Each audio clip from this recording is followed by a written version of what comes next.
algunas reflexiones sobre la influencia de la salud mental en nuestra salud física. Bueno, eso es muy importante hablar sobre el tema de la salud mental. Recordemos que el Ecuador, bueno, lo último, el acontecimiento podría llamarse el tema del confinamiento, el tema de la inseguridad también, y posterior a aquello, Manabí y la provincia de Esmeralda soportaron un movimiento telúrico, un terremoto, y siempre se ha hablado de este tema de salud mental, este acumulativo de muchas emociones, y donde desgraciadamente, aparentemente, presuntamente en el país no existen políticas de salud mental. ¿Qué tal y qué tal importante este tema de la salud mental? ¿Qué significa salud mental para ir ya una vez ya desmembrando todo este tema? Así es, Miguel. La salud pública, que es tan importante que tendría que ser política de Estado, primero.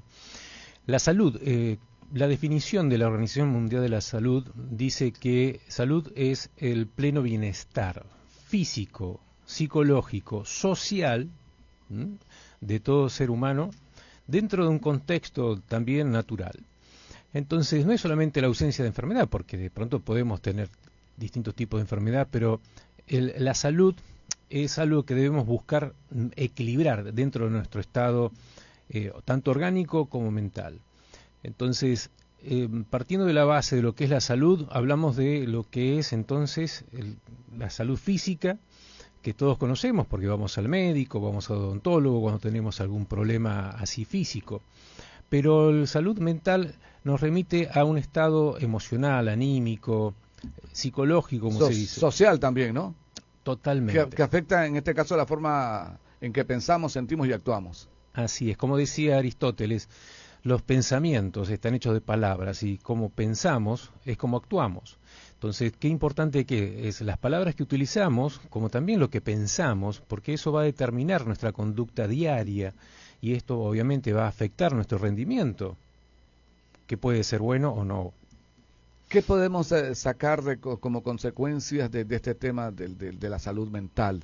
En caso de no tener como política, como requerimiento, como atención inmediata, en este acumulativo ya he dado los ejemplos de lo que soporta el país, ¿no? El tema de la inseguridad, que ya llaman también que este es un tema también de pandemia, el tema del COVID, el tema del terremoto también. Que nos hace visibilizar estos problemas que son de fondo.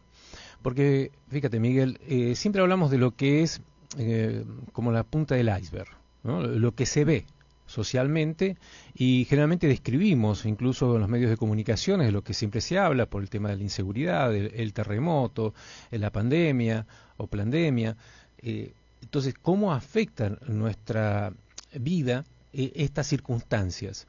Pero no es solamente esto lo que nos tiene que llamar la atención, porque si bien es como un incendio, que hay que llamar a los bomberos, pero ¿por qué no prevenir los incendios?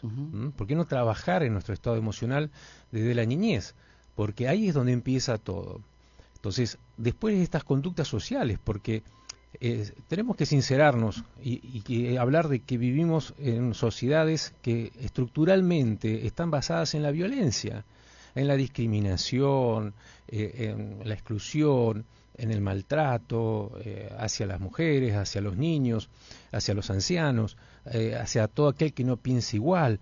Siempre está la violencia de fondo, pero cuando se hace así insoportable, ¿sí? Cuando se visibiliza, como está pasando actualmente con esta ola de crímenes, pero que son selectivos, vamos a aclarar también, ¿no es cierto? Porque el sicariato va a puntos objetivos, como militares, a descargar ese objetivo.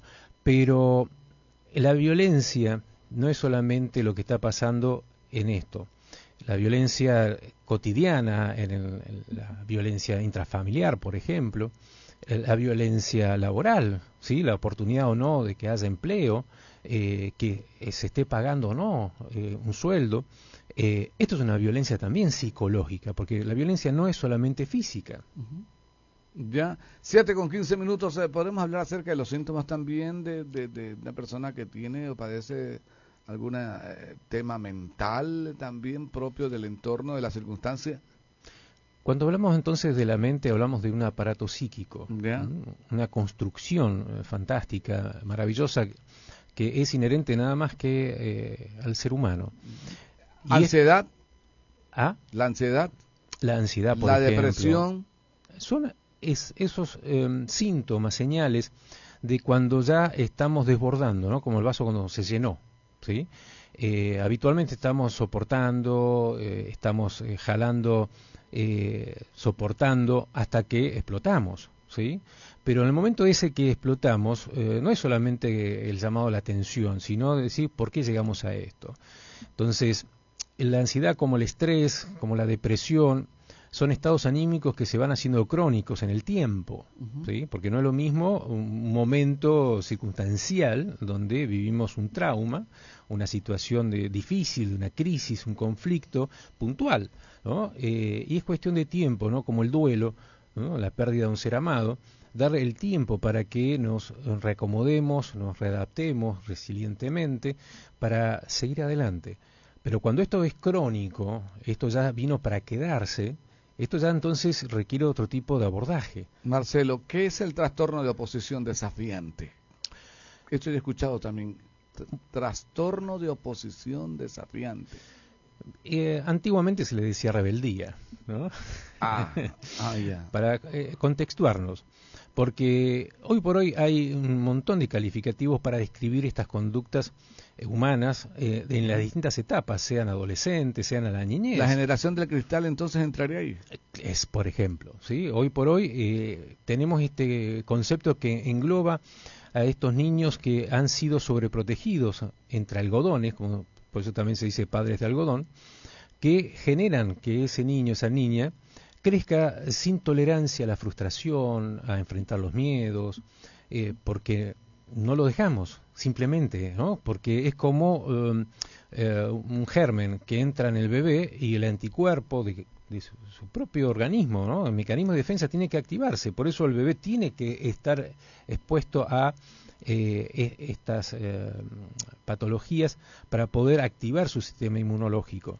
Lo mismo mentalmente, si no estamos activando desde la niñez, el que te caes, levántate, ¿no? Por ti mismo. No estar apapuchándolo, ¿no? Consintiéndolo, no, deja que yo hago la tarea de la casa, vos solamente estudiá, vos dedicate nada más que a jugar. Los niños también tienen que ser responsables de sus actos, como también tolerar cuando las cosas no les salen bien. Ya, ¿cuándo podemos hablar de trastorno de la conducta? Desde la niñez, sí, pero vuelvo a decir esto sin estigmatizar al niño o al joven, porque, vuelvo a decir, es lo que se visibiliza, ¿no? Tenemos un comportamiento, por eso muchas veces vienen a la consulta los padres planteando, ya no sé qué hacer con mi hijo, ya no sé qué hacer con mi hija. Y no es cuestión de poner como chivo expiatorio, digamos, a alguien, un miembro de la familia, porque generalmente la familia es tóxica. Cuando hay problemas en la pareja, los niños lo único que hacen es reflejar ese problema de pareja, ¿no? La disfuncionalidad. Ya. El trastorno por déficit de atención e hiperactividad. Mira esos términos que aparecen ahora, ¿no? ¿No? ¿Cómo llamamos en nuestro tiempo antes eso? Se arreglaba con un chancletazo, ¿no es cierto? Eso era el mejor psicólogo, ¿se acuerdan? No, qué puntería que tenían esas madres, ¿no?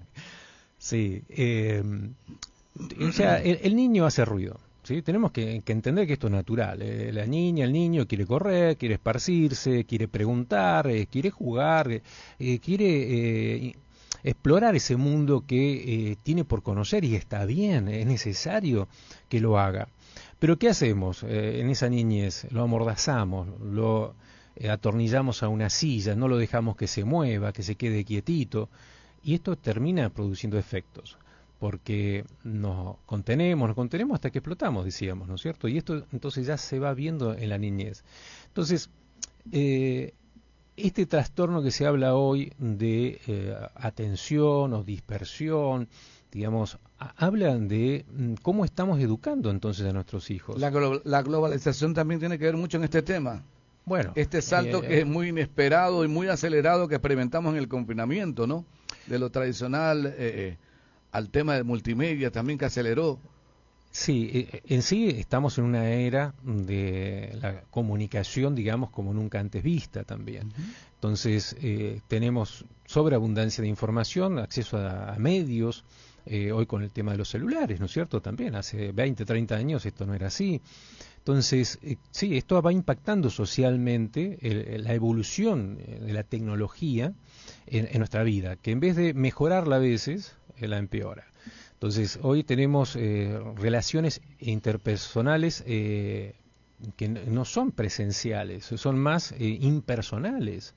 Entonces, es un llamado de atención para el buen uso de estos medios. Porque no es que ahora estas redes sociales son producto de ningún mal ni mala intención. Es como toda la tecnología, se la utiliza apropiadamente o no. Y esto ha sido siempre, ¿sí? Porque no es que la violencia empezó ahora, por ejemplo. Existió siempre, las enfermedades existieron siempre, no es que existen ahora. Lo que va cambiando son las modalidades, ¿sí? Y los fenómenos y los efectos también, porque, como tú decías, ¿no? Ahora se ha globalizado todo. Entonces, ¿cómo un virus puede viajar hoy por el planeta tan rápidamente en un avión? Imagínese, ¿no? Entonces, antes estábamos más resguardados, pero esto me hace acordar a la muralla china, ¿sí? O sea, durante siglos los chinos estuvieron, Impenetrables. o sea, se protegían de que los mongoles, ¿no? No los invadieran, no los molestaran, pero a su vez no permitió que siguieran evolucionando y relacionándose con el mundo exterior. Entonces, siempre hay que buscar un equilibrio, porque ningún extremo es bueno. Ya. ¿Y cómo tener una salud mental? Buena, una salud mental, vale la redundancia. ¿Cómo evitar, cómo trabajar en este tema?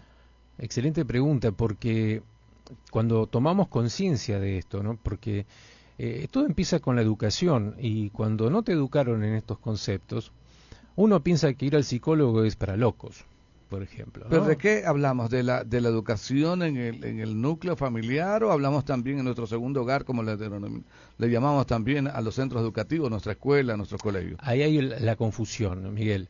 Se educa y se forma en la casa, en el hogar. Ujú. En las escuelas se instruye.